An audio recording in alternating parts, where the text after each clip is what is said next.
peau, sous ma peau, sous ma peau, sous ma peau, sous ma peau, sous ma peau. Bonjour et bienvenue dans ce nouvel épisode de Sous ma peau, un podcast qui révèle l'invisible en questionnant notre psyché, nos états d'âme. Aujourd'hui, pour parler d'art, nous sommes avec quelqu'un que je connais et que j'apprécie beaucoup, Tanguy. Bonjour. Bonjour. Je te laisse te présenter, voire aussi expliquer un peu ce que tu fais artistiquement parlant, Ok. si tu veux. Ça marche. Donc je me présente, je m'appelle Tanguy. Je suis artiste plasticien et ma pratique s'axe principalement autour du masque, la pièce qu'on pose sur la tête, mais principalement le masque, parce que ça pourrait être un bijou, non, vraiment le mot masque est vraiment ancré dans ma pratique. Et après, ça se décline soit avec un costume, ou soit sans costume. Voilà, Et le costume, c'est récent, non ? Le costume, c'est récent, ouais. C'est vraiment pour donner une dimension un peu plus échelle 1-1, malgré que le masque soit à échelle 1-1. Mais le costume, ça crée un tout, on va dire ça comme ça. Voilà. Donc le costume, soit il est là, soit il n'est pas là, ou soit il se fait après. De toute façon, il y aura les liens. Moi, je veux bien, enfin si t'es ok, mettre tout, ton Instagram, etc. Parce que c'est vraiment ouf, je trouve, ce qu'il fait.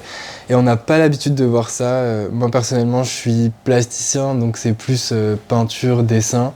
C'est ce qu'on a plus l'habitude de voir, j'ai l'impression. Après, même si toi, t'es vachement ancré dans ce secteur-là, donc tu vois beaucoup de masques, je trouve que c'est pas autant démocratisé que tout ce qui est peinture, dessin. C'est vraiment... on en voit vraiment partout. Pour commencer, on s'était dit, parce qu'on s'est vu plusieurs fois et on travaille ensemble, donc on se voit souvent, on avait pensé à déjà expliquer un peu comment on est entré dans le secteur artistique, parce qu'on a des parcours très différents. Je sais pas si tu veux commencer à expliquer ce qui t'a donné envie, ou même, je sais que tu viens pas de Strasbourg, non, peut-être qu'il y a eu aussi un cheminement qui t'a fait... aller vers l'art, c'est pas malgré toi, mais c'était non, c'est pas malgré moi, non. Ça a toujours été là, dans le sens où on le sait inconsciemment, c'est présent en fait, et point. Je suis d'accord. On va dire ça comme ça, c'est présent, et c'est pas « Ah, j'ai découvert ça, j'ai découvert l'art, donc j'ai été dans l'art ». Non, c'est présent depuis tout le temps. Ça a été en bricolant des choses dans la chambre, tu vois, en tant que quand t'es ado, quand t'es enfant. Et finalement, c'est tout un parcours finalement de scolaire qui se crée inconsciemment aussi, parce que finalement on est un peu bercé par ça, et pour ma part ça s'est fait naturellement en fait. Tu comprends pas tout de suite pourquoi t'es à... Totalement. Ça s'est fait dans l'instant T, et en fait c'est après quand t'as tout fini, parce qu'on n'a jamais vraiment fini, tu sais, une pratique ou un cursus. Non, c'est vrai. On y reviendra. Ouais, c'est vrai. Et c'est là où tu te dis, en fait, c'était toujours présent, en fait. Donc, il n'y a pas vraiment un élément déclencheur. L'élément déclencheur, ça serait plus pour quelque chose de précis dans l'art où on se dit, ah ouais, clac, ça te déclenche un truc où tu te dis, tu prends conscience de... C'était le spectacle de danse, non ? Ouais, de Marie Chouinard, totalement. Mais il n'y a pas eu d'élément déclencheur pour se dire « Ok, je vais dans l'art ». C'était... Je pense même en plus, pour aller plus loin, c'est dans la société dans laquelle on évolue, c'est un peu se mettre des bâtons dans les roues que de se dire « je vais être artiste ». Totalement. Vraiment, on sait maintenant que c'est pas le parcours le plus évident, le chemin... non, c'est sûr. C'est extrêmement compliqué, il y a plein d'obstacles, il y a plein d'épreuves, et même là on parle de ça parce qu'on est collègues aussi à côté, collègues artistiques et collègues aussi vendeurs pour le moment. Mais effectivement, si on a dû avoir cette double casquette, ce double métier, c'est parce que c'est extrêmement compliqué d'en vivre actuellement, et même de subvenir à ses besoins à travers les créations qu'on vend, c'est pas simple. Ça dépend. C'est surtout que toi comme moi, on a une pratique, on va dire, comment dire ça, c'est pas comme si on était, je vais vulgariser, c'est pas forcément général pour tous, Mais la céramique où on vend des assiettes, où les gens ont besoin d'une assiette, je caricature. Utilitaire. Ouais, c'est ça. Ouais. C'est toi t'as la peinture, moi j'ai les masques. Pour ma part, le masque, les gens ils se lèvent pas un matin et vont se dire hey, vas-y je vais m'acheter un masque parce que c'est cool, tu vois. Non, c'est vraiment ils s'achètent un masque ou ils demandent un masque parce que soit ils en ont l'utilité pour une compagnie de danse, pour une performance, etc. Mais c'est vraiment dans un but précis, mais c'est pas un but ou une utilité de tous les jours. Donc c'est là où la demande est complètement différente vis-à-vis de quelqu'un qui, oui, ferait de l'utilitaire. Si je suis d'accord. Plus je viens du design graphique. On expliquait aussi c'était des arts appliqués, donc forcément c'est quelque chose qui va servir à soit une communication, soit si c'est du design d'objets, on va essayer de renforcer l'utilité d'un objet, comme tu as dit, ça peut être de la vaisselle, ça peut être plein de choses. Mais nous, ce qu'on fait, c'est destiné à soit des collectionneurs, soit vraiment quelqu'un qui est amoureux de l'art et qui cherche la pièce, l'œuvre, parce qu'elle lui parle, parce qu'elle est belle, parce que ça résonne en lui, mais c'est extrêmement compliqué de trouver cette cible-là. Totalement.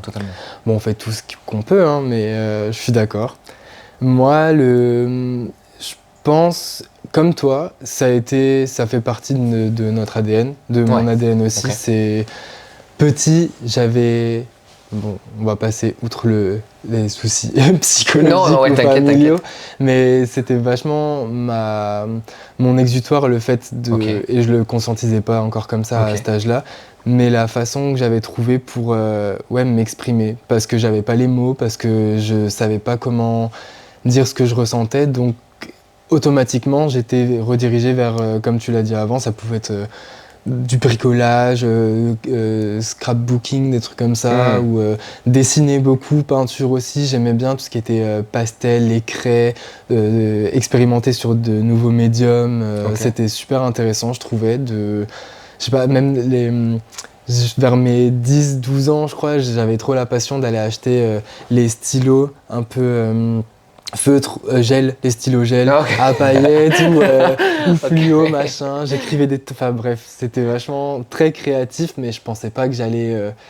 il y a quand même une touche graphisme, dans le graphisme. Il y avait un truc un peu... en fait, c'est marrant, je me suis rendu compte, il y a peu de temps, pour moi, c'était impossible que ça devienne un métier. Du coup, je réfléchissais à... Mais pourquoi dessiner, pourquoi peindre, vu que c'est utile à personne, justement, ce côté utilitaire. Et je me suis auto-saboté en mettant un peu ça de côté pendant un temps, tu vois. Mais parce que j'avais personne dans mon entourage ou de modèle ou d'exemple qui me disait le simple fait de créer, c'est suffisant. En fait, t'as pas besoin que ce soit utile une fois que c'est fait. Totalement. Ça, je l'ai compris qu'après.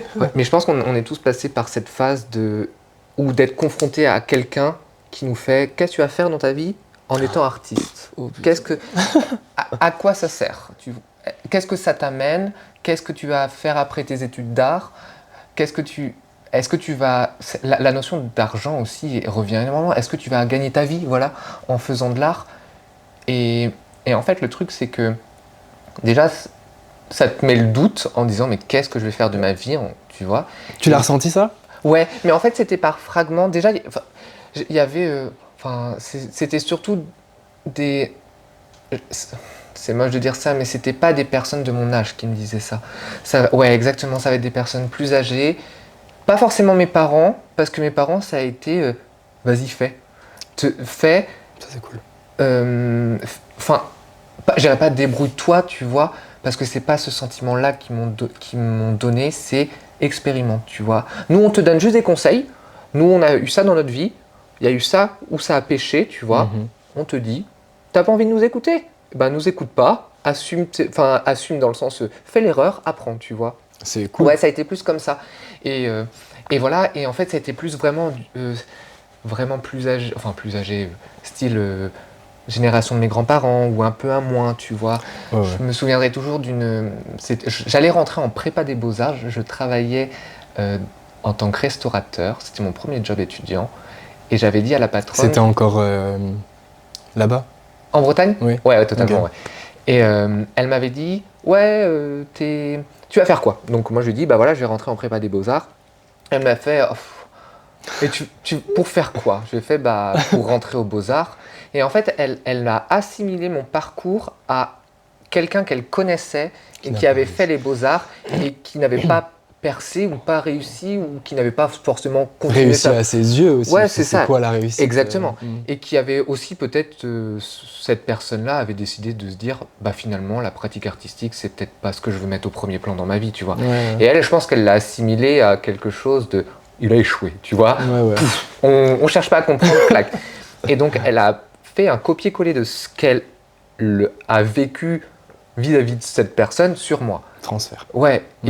Et moi, j'ai fait non, tu vois, j'ai fait... Et au contraire, quand tu as des personnes comme ça, moi, j'ai plus tendance à avoir une sorte de rage, tu vois, en disant...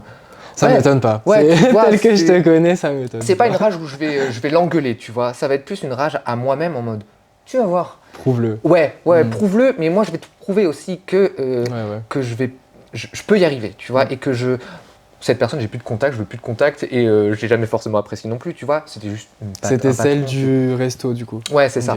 Et c'est clac, tu vois, et j'ai fait ok, vas-y, parle, tu vois. Et donc j'ai fait mes études et ça s'est très bien passé. Et je sais. Et la question de. Je rebondis parce qu'il n'y a pas de rebondissement vis-à-vis de ça, mais tu disais, c'était pour la suite. Ouais. Et en fait, je pense que pour toute personne qui souhaite aller aux Beaux-Arts, moi je vois, ça c'est mon parcours personnel vis-à-vis des études que j'ai fait quand je suis rentré aux Beaux-Arts. Avec du recul, je me dis que les Beaux-Arts c'est plus une école de la vie, plus qu'une école qui te prépare à un métier sûr. Exactement, qui t'apporte en disant tu vas sortir des Beaux-Arts, tu vas être artiste. Non, en fait tu sors des Beaux-Arts, c'est là où tout commence en fait finalement. Ouais. C'est là où tu repars entre guillemets à zéro.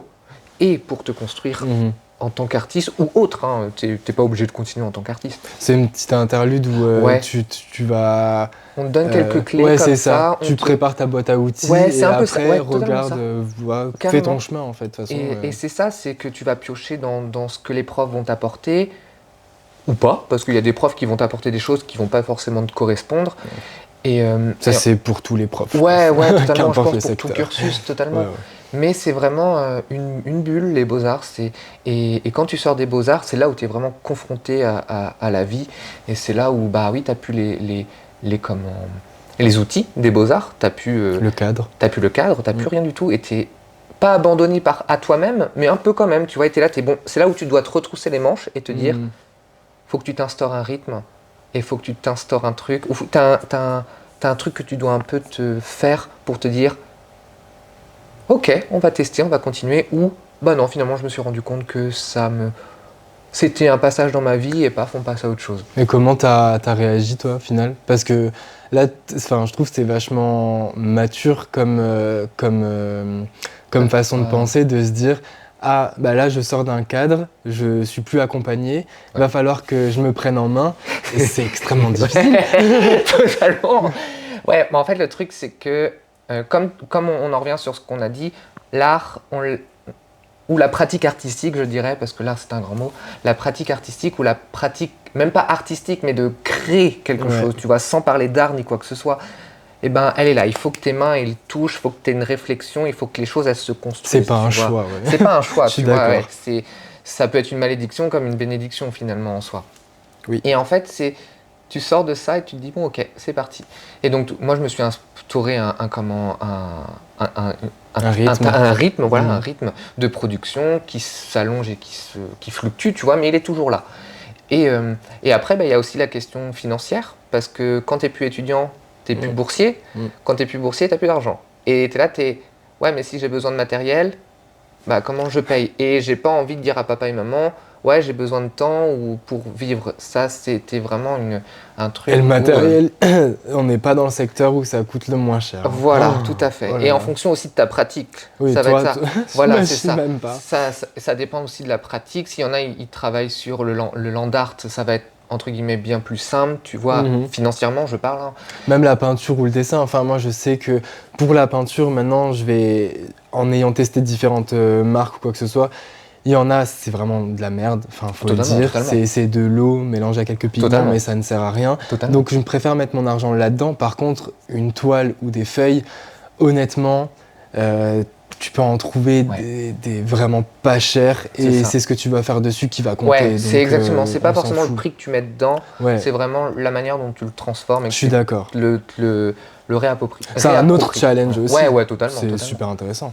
Et donc voilà, et après, moi j'ai décidé d'avoir un job alimentaire. Et je tiens à préciser ça, en fait, il y a toute une question du job alimentaire et de la pratique artistique à côté. Parce qu'en fait, on est aussi dans déjà comme on vient de le dire, une société, je sais pas, ou peut-être une mentalité, peut-être qui change encore en ce moment, tu sais, que ça évolue vers autre chose, où on considère peut-être un peu plus le mot artiste ou l'artiste ou la pratique artistique, l'artisanat. Ça revient un peu, tu vois, au goût du jour, où ça touche davantage peut-être notre génération qui revient peut-être à une plus d'authenticité aussi. Voilà.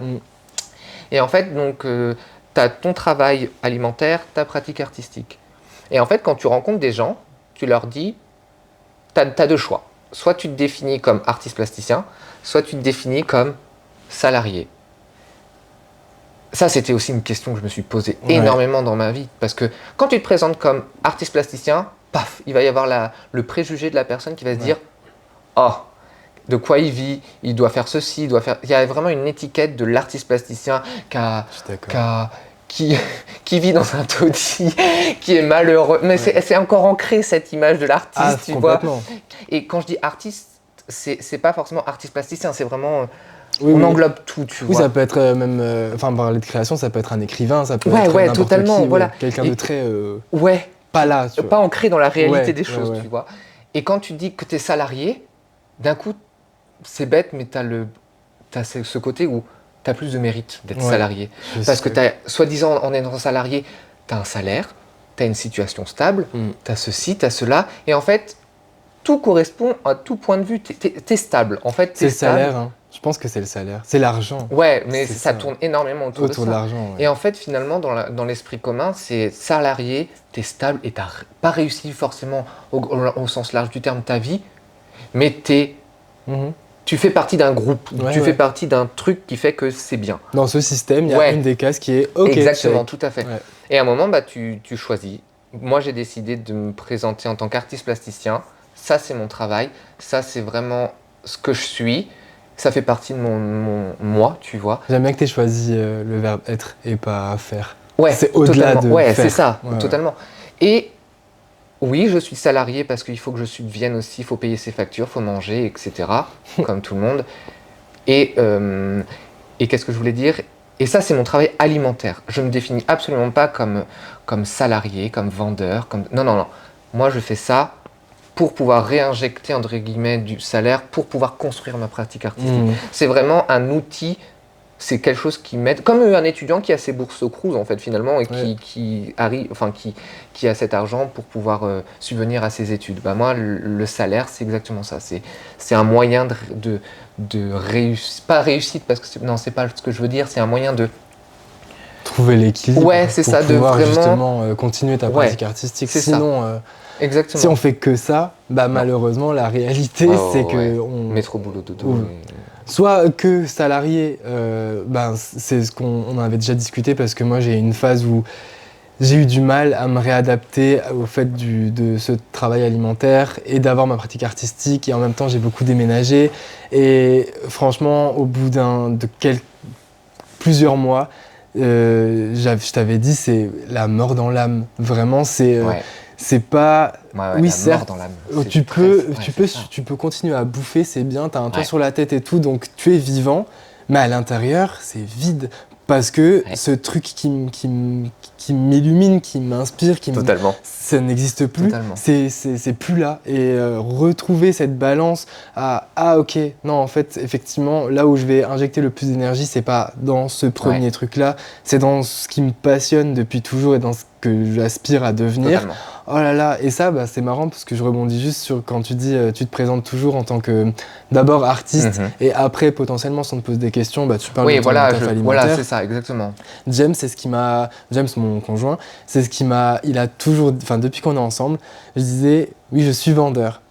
Et s'il entendait ça, il repassait derrière moi, il disait, non, il est artiste plasticien, mais là, il travaille dans la vente Exactement. parce qu'il a besoin d'argent. C'est ça, exactement, tout à fait. Et c'est lui qui m'a aidé à Mais totalement. refaire ce cheminement arrière parce que c'est vrai, tu peux vite te perdre. Hein. Ouais. C'est très compliqué, même après selon l'entreprise où tu es. Il y a des responsabilités, il y a le besoin d'être présent, il y a le besoin d'être très actif et t'as plus forcément aussi la même force. C'est compliqué. Le truc, c'est que le piège, c'est de ne pas se faire happer par le côté le job alimentaire et continuer sa pratique artistique. Je dis pas que c'est évident, et tout ce que je dis, moi, c'est un dialogue que j'ai vis-à-vis de moi. Ça se trouve, il y a des personnes qui vont pas du tout ressentir ce que je dis. Ah, on parle qu'en nos noms. Hein. Ouais, exactement, on parle qu'en nos noms. Bien sûr. Et c'est quelque chose où on peut vite tomber dans la... Comment dire en fait, finalement, la stabilité, on va dire ça comme ça, où tu... Le confort. Ouais, le confort, exactement, tout à fait. Le confort de ça, et tu dis clac. En même temps, c'est rassurant. Et en même temps, il y a un moment où tu vas vite tourner en rond parce que, comme tu dis, il faut ce côté artistique pour t'éveiller ou t'illuminer, tu vois. Et je pense que c'est vraiment une balance qu'il faut avoir, que je recalibre en ce moment, tu vois. Parce que... Tu le fais bien. Moi, franchement, ça m'aide beaucoup des discussions avec toi parce que t'es quand même en 35 heures salarié et t'as une pratique que je trouve... Enfin, dès que tu peux, tu l'injectes dedans. Et c'est cette balance-là que moi, j'avais du mal à trouver. Et en te voyant faire, ça m'a donné envie de... Ok, en fait, mets-toi un coup de pied au cul, c'est possible. Qu'importe ton contrat, c'est possible. Ah, oui. Après, je dis pas que c'est simple. Je dis pas que ça... Que je suis pas fatigué. Exactement, que t'empathies pas. Je dis pas que tout se fait en mode trop bien, chaque jour, 6 heures je fais ci, 11 heures je vais au boulot, et chaque jour c'est comme ça et c'est trop la fête. Non. Non, mais tu vois, exactement, faut pas se dire que, alors moi, 8 heures je fais du sport. Non. Tu vois, pas du tout. C'est vraiment, ça fluctue en fonction des journées. Mais j'essaie quand même de produire au moins un petit peu chaque jour. Ça va être... les grandes lignes, hein, mais s'il y a besoin de coudre un bouton ou deux, et ben juste avant de partir au boulot, hop, je couds un bouton ou deux sur une tenue, je lance une impression, je colle une plume ou deux, tu vois. Et en fait, c'est tout bête, mais c'est des petits trucs comme ça qui sont insignifiants. Hein. Tu t'arrives, tu as ta journée de boulot, tu te couches et là, j'ai rien fait. Mais en fait, si tu te rends compte ça dans la vue d'ensemble. Ouais, dans la vue d'ensemble, où tu te dis, bah voilà, t'as fait ça à ce moment-là, c'est plus à faire, tu vois, clac. C'est vrai. Et voilà, mais en fait, ça avance peut-être lentement, mais ça avance. Moi, là, je commence à en avoir marre que ça avance lentement, mais que ça avance. J'aimerais plus diminuer mes horaires, parce que voilà, pour pouvoir plus transvaser. Et ça se trouve peut-être que dans 1 an ou 2, ce côté-là où j'ai pas assez de temps de travail en tant que salarié et il me faut un peu plus d'argent pour réinjecter dans mon projet artistique, et peut-être que je vais réaugmenter mes heures pendant 2 ou 3 ans. Je vais engendrer de l'argent que je vais remettre dedans et ma pratique artistique va peut-être être moindre, mais... T'es prêt à être plus fluide. Ouais, parce que en fait le truc c'est que ma pratique artistique demande aussi un coût financier par rapport à l'impression 3D, aux machines 3D, au matériel. Allez vraiment voir ce qu'il fait, c'est fou. Voilà, qu'il y a autour, tu vois, ça demande un coût financier, je vais pas le cacher. Des machines 3D, on paye pas ça 25 €, voilà, on rajoute un 0 devant. Je me souviens de tes négociations d'ailleurs pour les avoir. Non, c'était pas avec cette personne. Si, mais ça en fait finalement, c'est un conseil si vous faites de l'impression 3D, achetez neuf et n'achetez pas d'occasion. Voilà, c'est un conseil. Ça vous évitera des prises de tête. Ouais, et des problèmes sur les machines aussi, et des prises de tête. Mais voilà, et en fait c'est des trucs comme ça et des fois j'ai juste envie de pas aller au boulot et juste me concentrer sur ça parce que dès que t'as le chemin où t'es là, c'est un toboggan quoi, c'est trop bien et en fait t'as envie de continuer, mais non, il y a la réalité d'une chose qui pète ça et non, faut aller travailler. C'est bien que tu parles de ça. Et je répondrais juste parce que il y a des personnes qui veulent consacrer leur vie en tant qu'artiste, enfin en tant que pratique artistique, etc., mais qui ne peuvent pas subvenir aussi à leur pratique artistique. Donc il y a des bourses, il y a des appels à projets où ils peuvent financer de l'argent, il n'y a aucun problème pour ça, et c'est carrément le bienvenu. Mais c'est pas une honte, surtout, et il faut pas que ça soit une pression de se dire « Ouais, j'ai un job alimentaire à côté pour pouvoir vivre et qui est ma pratique. » C'est vraiment important aussi parce que je ressens ça hein, en me disant voilà, j'ai mon job alimentaire et il empiète énormément sur mon temps dans une journée, hein, tu vois. Ça dure 24 heures, on peut pas plus. C'est ça. Et à côté, t'as le sentiment de se dire ma pratique artistique, elle avance pas parce que le temps que je pourrais consacrer à ma pratique, je le mets dans le travail salarial, tu vois. Et en fait, ça peut frustrer. Donc oui, il y a des moments où moi, je vais pas pouvoir accepter une exposition parce que voilà, je dois travailler. Oui, il y a des moments où je vais pas pouvoir être sur un vernissage. Oui, il y a des moments où je vais pas pouvoir faire un appel à projet. Oui, tu vois, je le cache pas. Partir pour un shooting. Pour un shooting photo, etc. Oui, il y a des... Donc c'est toute une organisation, c'est réorganiser un peu sa vie, clac, tu vois. Mais c'est pas forcément une honte de dire non et de pas accepter des choses. C'est pas parce que tu n'acceptes pas que ta vie elle est finie et que ta pratique artistique elle est détruite ou que tu as loupé une occasion. Oui, tu as peut-être loupé une occasion. C'est important de le rappeler. Ouais, tu vois, j'entends totalement parce que moi aussi je me fous la pression des fois en me disant ouais, mais t'imagines, moi je peux pas me présenter dans ce salon-là parce que j'ai mon boulot. Et ouais, mais ce salon-là, c'est la combienième édition là, 8e édition, enfin je dis au hasard, hein. Et ben ça se trouve l'année prochaine peut-être que tu vas pouvoir, oui, il faut attendre 1 an, mais c'est peut-être ce refus-là qui va te dire l'année prochaine j'accepte, tu vois. Même dans plein de choses, il y a aussi des fois, il y a des trucs où t'as envie, mais ça va pas arriver pour toi. Ça veut pas dire que c'est terminé comme tu le dis, c'est juste potentiellement, il y a autre chose qui arrive qui sera vraiment fait pour toi. Faut faire, c'est bateau, hein, mais il faut faire un minimum confiance aussi au processus de la vie. Il y a des fois, il faut lâcher prise. On peut pas tout contrôler, on peut pas... moi, quand j'avais fait mon année où il y avait plusieurs expositions, que c'était entre Lausanne et Paris, j'avais que ça. J'étais en auto-entreprise et j'avais la chance de vivre chez mes parents à ce moment-là. Ils m'ont dit go. Oui, c'est ça, c'était une chance de fou.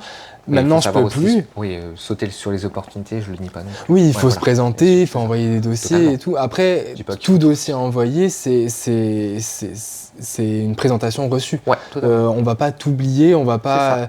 Tout reste dans les petits papiers. Si un jour tu te représentes ou quoi que ce soit, ça peut remonter. Enfin, chaque graine plantée est intéressante. J'allais rebondir. J'étais en mode, c'est quand que je cale le mot graine. J'adore moi cette image. Totalement. Toute ta vie tu fais. Hop, ouais, exactement. Et tu attends que ça pousse. Faire. Exactement.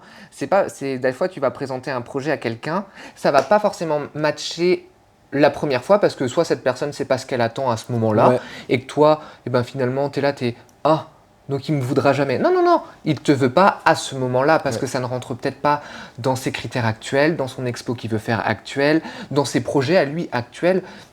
Et finalement, tu t'es présenté comme tu dis, hein, et il sait que tu es là et qu'il sait aussi que tu as la joie et l'envie aussi de travailler avec lui. C'est peut-être pas le bon moment, ça peut arriver, mais c'est pas pour autant que s'il y a un refus, qu'elle est catégorique, définitive sur toute ta vie. C'est juste à l'instant T. Et en fait, comme tu dis, c'est des graines que tu as poussées. Des fois, tu vas juste envoyer un CV ou un truc comme ça, ou ton CV artistique à, à une structure ou quelqu'un, il va jamais te répondre. Et en fait, 3 ans après, je vous réponds à votre mail, est-ce que vous travaillez toujours sur ça? Ça t'est déjà arrivé? Ça m'est pas arrivé. En plus en DM avec des gens avec qui j'avais envie de collaborer et finalement ils m'ont réécrit 2 ans après en disant c'est plus sur Instagram. Une expo. Exactement, c'est plus dans ce sens-là. Ou par exemple qui m'ont contacté et qui me fait on se reparle en janvier, ça se trouve on se reparlera pas en janvier mais on se reparlera au mois de juin en disant là moi j'ai un créneau là, toi t'es dispo, oui, non, oui, allez paf, on y va. Mais c'est vraiment, ne prenez pas un refus comme un refus catégorique ou un refus définitif, c'est juste le moment qui veut. Moi, je pars comme ça. Après, c'est une façon de penser. C'est l'instant T qui veut que tout ne colle pas. Voilà. Et ça se trouve, lui n'était pas forcément mûr, tu sais, pour recevoir ton travail. Toi, tu n'étais peut-être pas forcément mûr dans ton travail pour recevoir aussi sa contrepartie, son point de vue ou ce qu'il pouvait t'apporter. Mais toi, tu auras, pendant ce temps-là, fait mûrir ton projet. Lui, il aura fait mûrir ses trucs. Et en fait, finalement, c'est peut-être à ce moment-là où ça s'emboîte, on va dire ça comme ça, où tout ça s'accorde. Donc n'hésitez pas à lancer des graines. Chaque petite action, c'est peut-être rien sur le moment, mais ça peut porter ses fruits 3, 4, 5, 6 ans après. Et c'est bête. Ça fera toujours plus avancé que de ne rien faire du tout. Tout à fait. Et peut-être qu'il y a des personnes, quand tu les approches, ils disent en fait, ton travail, il il me plaît pas, il me parle pas, mais que dans 3 ans, J'ai tellement eu ça. ouais, moi. tu vois, mais que dans 3 ans, ils vont voir ton évolution, et en fait, finalement, ils vont faire, c'est plutôt pas mal, il a bien évolué, il a Ouais. bien fait mûrir son projet, il sait sur quoi de quoi il parle, de quoi il veut, enfin, où il veut aller, tu vois, et ouais, finalement, je me mets à la place de la personne, elle s'est dit, j'ai peut-être été stupide à ce moment-là, vas-y, on va essayer de le recontacter, tu Ouais. vois. Donc non, les gars, faut pas Mais je avoir un trouve échec, un refus. C'est comme, intéressant ce que tu dis par rapport à. Nous aussi, on mûrit parce que ça peut Ouais, nous amener sur totalement. le processus créatif en lui-même. Et c'est vrai que des fois, moi au début en tout cas, quand je présentais mon travail, c'était présentation de visuel, mais j'avais pas forcément conscientisé ce que ça voulait dire pour moi ou quelle était la démarche derrière. Et petit à petit, en vraiment analysant ce que je faisais, ben, j'ai réussi à comprendre pourquoi mon travail parle énormément de santé mentale. Et en fait, j'ai fait mon auto-analyse sur plusieurs points, sur des choses des traumas, hein, clairement. Et tant que j'avais pas mis le doigt sur ça en me disant ah, cette toile, elle représente ça parce que j'ai ressenti telle émotion à ce moment-là, et en fait, c'était ma façon de faire ressortir ça et de la confronter et tout. Bah, petit à petit, j'ai réussi à écrire des démarches, à voir vraiment ce que voulait dire ma toile, et en me représentant après à des expositions, à des salons, Bien sûr. bah là on a aussi trouvé plus d'intérêt parce Totalement. que c'est pas, je pense même à la musique, c'est bien de faire des clips très travaillés et tout, mais si les paroles ou si il n'y a pas de fond, voilà, il y a la forme et le fond. C'est ça. Et exactement. je présentais la forme, mais sans connaître le fond. Et finalement, l'un va pas sans l'autre. Et c'est vraiment quand, par moment, tu arrives à partager les deux, ou en tout cas, il y a une cohérence. Ouais, c'est ça. Bah, les autres aussi sont plus à l'écoute et vont se dire « Ah, bah, j'étais pas forcément très attentive à ce que tu faisais visuellement, mais par contre, ton sujet, là, il me parle. C'est intéressant. On va potentiellement faire une expo sur... j'avais fait une expo justement sur la santé mentale. Okay. Là, c'était la toute première que j'avais fait à la station LGBT. Ah ouais. Et là, ça prenait sens. Je me disais, bah oui, mes toiles, du coup, elles sont dans un cadre qui permet d'avoir cette relation avec le public. Et ils vont pas être choqués de ce que je fais. Ils vont être là, ah... D'accord. Là, tu as parlé d'anxiété. Là, tu as parlé de dépression. Là, tu as parlé de... Ok, donc il y a un dialogue qui se crée et ça fait sens. D'un coup, oui, il y a comme je me répète, mais il y a un dialogue, une discussion qui peut apparaître. Et c'est là aussi où tu peux plus intéresser les gens. Oui, je reviens sur le fond et la forme. Et ça revient un peu à ce que, dans le cadre d'une exposition, des fois on fait la forme, mais on n'a pas forcément le fond. Et en fait, c'est en mettant... En l'exposant, que comme tu dis, ça le met en contact avec une autre personne que toi. Et en fait, c'est là où finalement, il va y avoir une multitude de points de vue sur ton travail qui va se créer en fonction de chaque personne. Apprendre et à pas prendre, hein. Faut aussi s'écouter et se dire, ok, vous dites quelque chose qui me parle, ça peut rentrer en résonance avec mon travail. Vous, par contre, ça va peut-être pas forcément dans le sens que moi j'ai décidé de l'exprimer, et on est peut-être... Je dis pas que c'est légitime ou pas, je dis pas que le fait que vous ne l'aimiez pas ou que vous pensez ça c'est nul ou que ça n'a pas d'intérêt, c'est juste que pour moi c'est pas ce que j'ai voulu représenter. Donc c'est pour ça, faut prendre, faut laisser, faut prendre. Ça aussi c'est très très important. Exactement. Faut aussi savoir s'écouter et pas dire oui à tout, et enfin... Si on peut dire c'est ça. Nul, donc c'est nul. Ah, c'est moche, donc c'est moche. Non. Et en fait, mais c'est aussi en confrontant son travail à d'autres personnes qu'on fait ses armes, en fait. Et que il y a... C'est ça, mais ouais, carrément. Qu'on fait ses armes et qu'on se dit, à force de dire oui à tout, et ben en fait, finalement, ton travail, il pourrait être interprété par tout le monde. Enfin, façon de parler. Complètement. Et c'est bien aussi qu'il soit interprété par tout le monde, et tant mieux. À travers chaque personne va avoir un ressenti différent. Voilà, donc, tu vois. Si tu t'imprègnes à chaque fois de chacun, c'est ça, exactement. Et c'est plus toi, en fait, finalement. Ouais. Donc, c'est bien d'avoir... Donc, ouais, je rebondis, parce que toutes les mots se... Vas-y, t'inquiète. Mais ouais, mais des fois, comme, voilà, il faut la forme pour avoir le fond, mais des fois, il faut avoir le fond pour avoir la forme. Ouais. Et je pense qu'il ne faut pas obligatoirement tout avoir lorsque la pièce est construite. Enfin, on peut, il n'y a aucun problème si on l'a, tac. Mais il faut aussi être un peu indulgent et se dire, C'est sorti, je sais pas pourquoi, j'ai créé ça, je ne sais pas pourquoi, j'ai la forme, ça me plaît, c'est ça que j'ai voulu recréer et créer, tu vois, parce que ça, on est un filtre, hein, Voire procréer. Ouais, exactement. On pense une chose, ça passe par notre corps, paf, on a nos mains, on crée l'objet. Mais on l'a créé sans pour autant se dire alors moi j'ai voulu faire un masque, j'ai mis des plumes pour représenter ceci, j'ai mis des pics pour représenter cela. Non, moi je suis absolument pas comme ça. Moi non plus. C'est limite mon masque il est posé comme ça. Et en fait le fond, je dirais pas qu'il y en a pas parce qu'il y en a il y en a, mais en fait il se construit après. Ça va être une histoire que je vais me raconter, ça va être et voilà, il faut pas forcément être dans l'obligation de tout avoir directement et il faut pas non plus se frustrer en se disant ouais j'ai fait ça mais vu que j'ai pas eu un réel comment dire but théorique, ça veut rien dire. Ça veut rien dire. Non, c'est pas que ça veut rien dire, c'est juste que faut peut-être le laisser vivre un peu pour qu'il ait quelque chose à raconter. Il va peut-être avoir là peut-être qu'il parle à personne, il te parle pas ou du moins la théorie ne s'est pas faite dessus, mais voilà, c'est en le confrontant à d'autres personnes où tu te dis ah, c'est là où en fait son histoire elle commence en fait finalement à cet objet. Ouais, c'est beau. Et c'est là où l'histoire va se créer et il va vivre par lui-même, si on peut dire ça comme ça. Les gens vont l'interpréter, ils vont ajouter leur interprétation, mais c'est ça aussi qui va créer l'histoire de ce masque. Parce qu'ils vont avoir un imaginaire et il va être confronté à plusieurs trucs. Et finalement, moi, c'est comme ça que je vois mes masques. Une fois qu'ils sont posés, les gens peuvent avoir n'importe quelle interprétation. Toi, tu as fait ton travail. Ouais, j'ai fait mon travail. Mais je suis aussi là pour être un peu le gardien de ce masque, dans le sens où j'ai pas envie que ce masque il soit interprété d'une certaine manière par une personne dite malveillante, tu vois, où elle va le réinterpréter à sa manière. Mais ça arrive. Voilà. Et de façon où j'ai fait ça, enfin j'ai produit ça, donc ça veut dire ça, et c'est radical, on n'en parle plus. Non, il y a un moment où il faut aussi dire stop et faire non.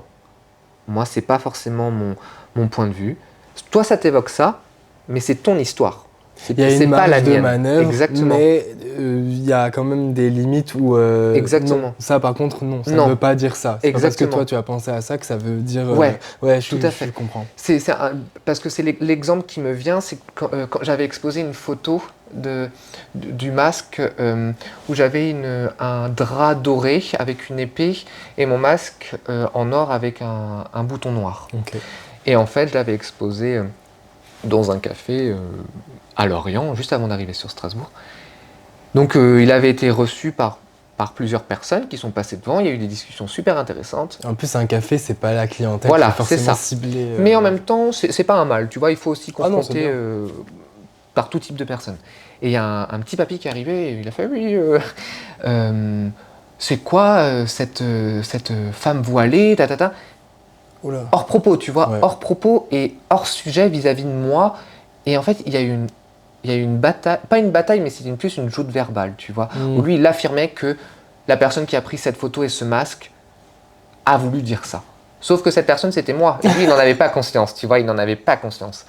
Et ça, c'est là où ça devient un peu... c'est cool parce que la personne, elle parle librement, tu vois. C'est jouissif. Ouais, un petit peu, sans forcément prendre conscience que c'est toi parce qu'elle ne voit pas ton visage. Ouais. Et elle ne te remarque pas. La seule chose qui a pu me permettre de me défendre en me disant non, ce n'est pas une femme sous ce masque et sous ce voile, c'est moi. Et il était persuadé, il disait non, je suis sûr que c'est une femme, non, tu vois où ça va. Et il y a un moment où toi, tu es obligé de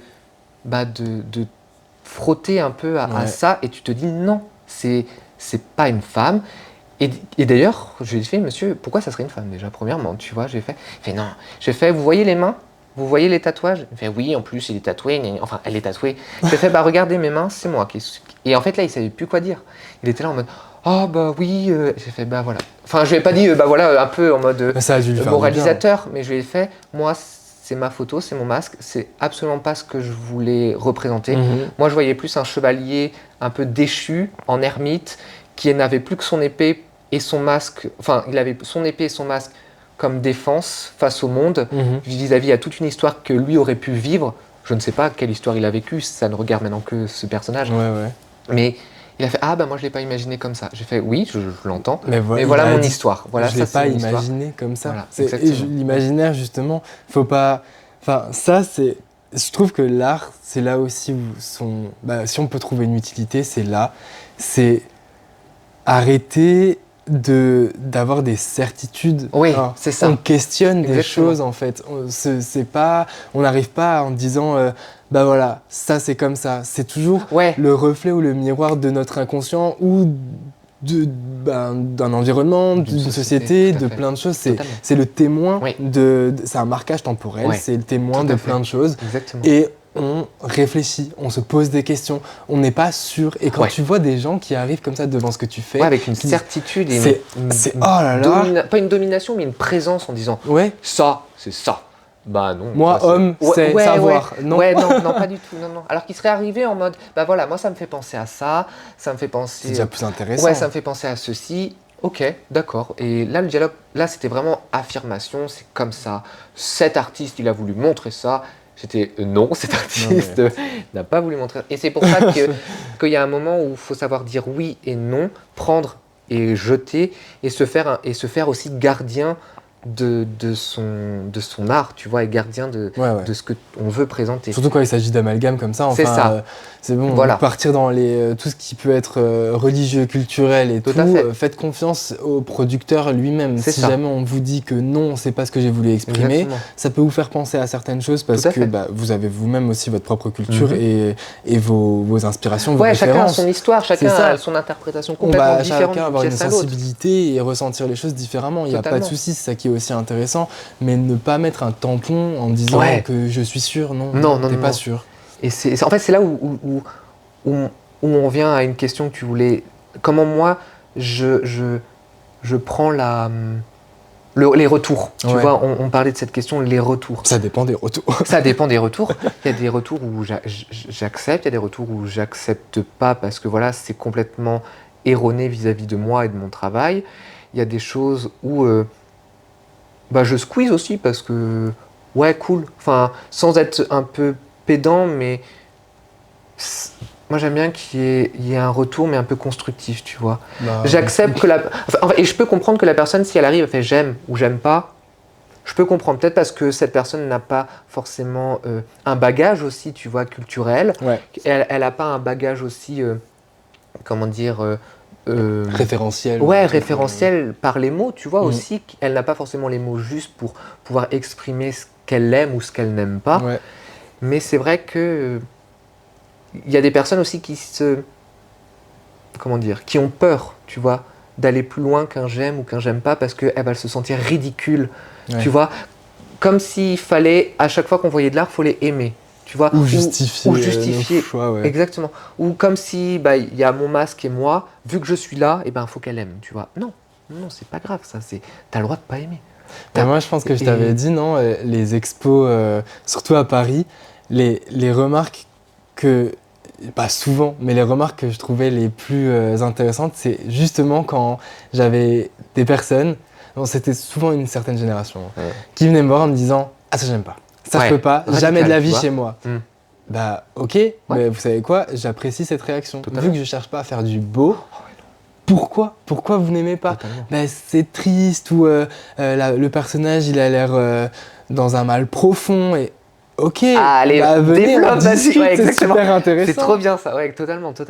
Et c'est là où en fait finalement l'échange se crée. Complètement. Et à partir du moment où il y a le respect de chaque interlocuteur, et en fait que la critique soit positive. Et quand je dis critique, on s'entend, c'est pas critiquer la critique, c'est on construit, tu vois. On critique. Oui, critique, retour. Voilà, c'est ça, c'est pas critiquer en mode c'est moche, vas-y, on te descend. Non, c'est vraiment une critique, quoi. Voilà, exactement.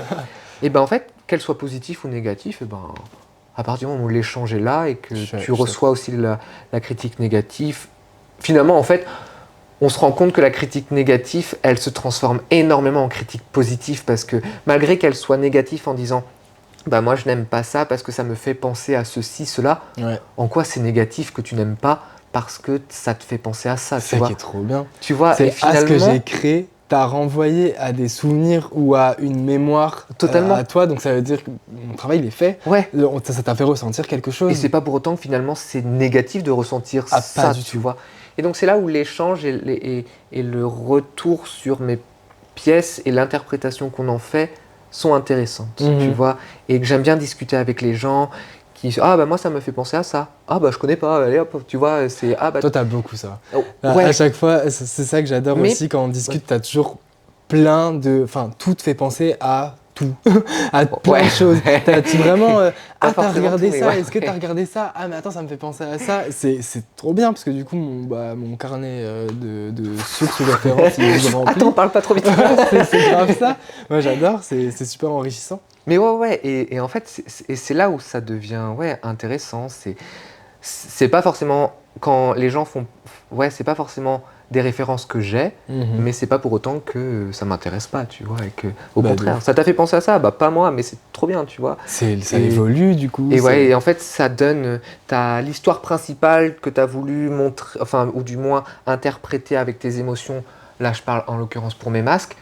Mais en fait, mes masques, elles ont autant d'histoires que de personnes qui les regardent. Ouais, et, je suis d'accord. Et c'est pas pour autant que ça va le dénaturer vis-à-vis de ma propre histoire. C'est ça, c'est vraiment... Tu restes le père. Ouais, exactement. Tu vois, ouais, c'est un peu, ouais. On s'est compris. et en fait, c'est vraiment...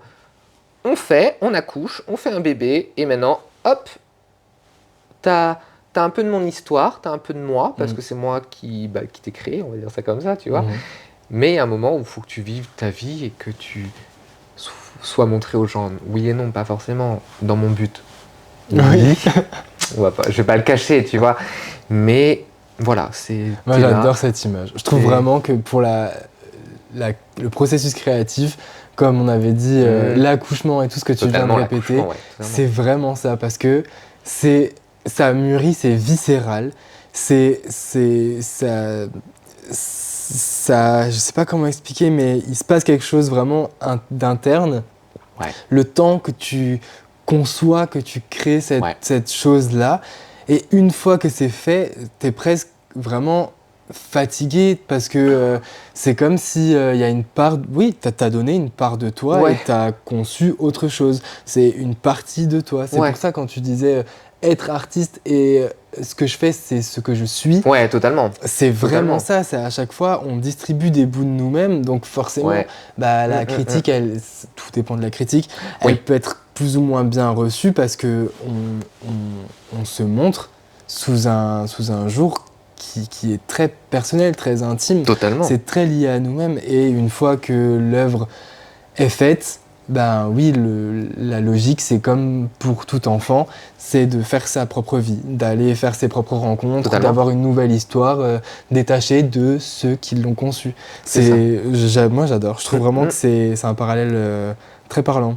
Et il y a pour certains masques où j'ai pas envie de m'en détacher, tu vois. C'est compliqué. Ouais, où c'est un peu compliqué, où tu as mis vraiment chaque masque que je fais, et je pense que tout le monde a ça, on met une énergie différente dans chaque création. Il y a une énergie qui fluctue, il y a des moments où on va être peut-être plus énervé, d'autres plus serein, d'autres plus joyeux.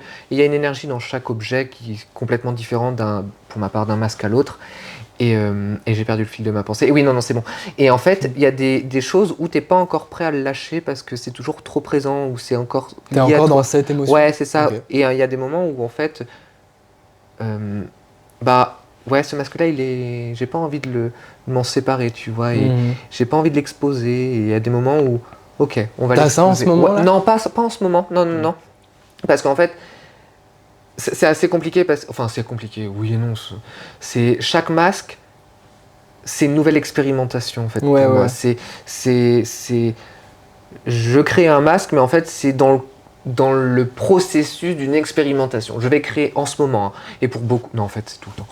Dans le sens beaucoup où... cette année. Cette année, t'as beaucoup changé de boîte à outils. Justement. Ouais, déjà de boîte à outils. Et c'est toujours dans le sens où j'ai envie de faire ça, mais on va expérimenter. Là, que ça donne un produit fini. Un produit, c'est moche. Un objet terminé, un objet fini, une histoire terminée.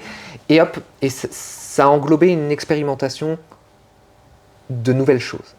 Mais en fait, cette expérimentation-là, peut-être qu'elle va se reproduire tout en étant modifié dans un autre masque. Et en fait, c'est pas, j'arrive pas à dire que j'ai une technique. J'ai le support masque, mais j'ai pas une technique prédéfinie. Quand j'ai commencé, c'était l'anneau de broderie, où je faisais de la couture sur un anneau de broderie, où je créais un masque autour de l'anneau de broderie. Après, c'est vrai que c'est passé très rapidement à l'impression 3D. Mais voilà, c'est pour dire que c'est pas parce que hier j'ai commencé. Quand on s'est rencontrés, t'étais encore à l'anneau de broderie ? Oui, parce que j'arrive. Ah non, je sais plus. C'était vraiment dans le. Non, c'était dans le changement. Ouais, c'est ça. Ouais. Parce que je sais qu'avant Strasbourg, j'étais dans l'anneau de broderie. Si. Je sais que quand je suis arrivé à Strasbourg, j'étais encore dans l'anneau de broderie, mais l'impression 3D commençait à arriver dans l'anneau de broderie. Okay. Ouais, donc il y avait toujours cet anneau, mais l'impression 3D est arrivée. C'est marrant aussi comme tu évolues et que les matières se juxtaposent. Exactement, et c'est ça qui est cool. Intéressant parce que j'ai toujours des matières fétiches. Il y a toujours le tissu, il y a toujours la perle, la plume, la feuille d'or. Ça, je crois que c'est 4 ou 5 matériaux qui sont toujours présents dans mes... C'est très symbolique aussi. Ouais, totalement. Qui sont présents dans mes masques. Voilà, j'allais dire pièces, mais non, masques. Mais tantôt, ça va être je vais mêler la plume avec la perle. Tantôt, j'ai pas encore fait ça. Tantôt, ça va être la plume avec la feuille d'or, la perle avec la feuille d'or avec autre chose. Et en fait, j'aime bien croiser les matières. Peut-être que ça va rendre autre chose, etc. Ouais. Et voilà. Mais c'est vraiment dans un processus de changement aussi. Et on évolue, c'est aussi normal, tu vois. Nous, en parallèle de ce qu'on crée. Ouais, totalement. C'est clair. Et finalement, ça a créé de nouvelles choses, de nouveaux objets. Et oui, c'est tes bébés parce que voilà, tu les fais, ils sont à toi et t'as pas envie de les céder, mais en même temps, si, parce qu'ils doivent prendre leur envol, parce qu'ils doivent être montrés au monde. C'est un grand mot, tu vois, mais il faut aussi. Dans le meilleur des cas, si. Enfin, ouais, totalement. En toute humilité, franchement, je cache de moins en moins qu'une de mes envies, oui, certes, c'est quand même d'atteindre une certaine notoriété, pas notoriété dans le sens vraiment, comment on pourrait dire, vicieux. Je veux pas être connu parce que j'ai trop envie qu'on scande mon nom et tout, pas du tout, c'est juste, non. Je sais que notoriété veut également dire collectionneur ou en tout cas cible. J'ai trouvé des clients, je saurais pas comment... Comment on appelle ça, un réseau un réseau qui me permet de potentiellement en vivre. Donc moi, c'est plus ça que j'associe, c'est que pareil. Avoir une certaine notoriété, ça voudrait dire que j'ai enfin réussi à vivre de ce que je fais. Après, rien n'est sûr, hein, on verra, parce que vraiment tout chemin est différent et on a vu... À travers l'histoire de l'art, on a vu vraiment de tout. Il y en a qui ont attendu d'être morts pour gagner de l'argent. Donc, et il y en a qui sont des artistes super cotés alors qu'ils ont 80 ans. Ouais, tout à fait. Ou même leur carrière a explosé à la retraite. Il y en a d'autres qui ont fait peu de travaux mais qui ont été connus très très très vite. C'est ça. Enfin, ça fluctue. Ça dépend de qui tu croises aussi sur ta route, quoi. Hello! C'est ici que s'arrête la première partie de ce podcast. La deuxième partie arrivera très vite. En attendant, je vous souhaite de passer de très belles fêtes. Et bien sûr, n'oubliez pas de prendre soin de votre monde intérieur. À bientôt.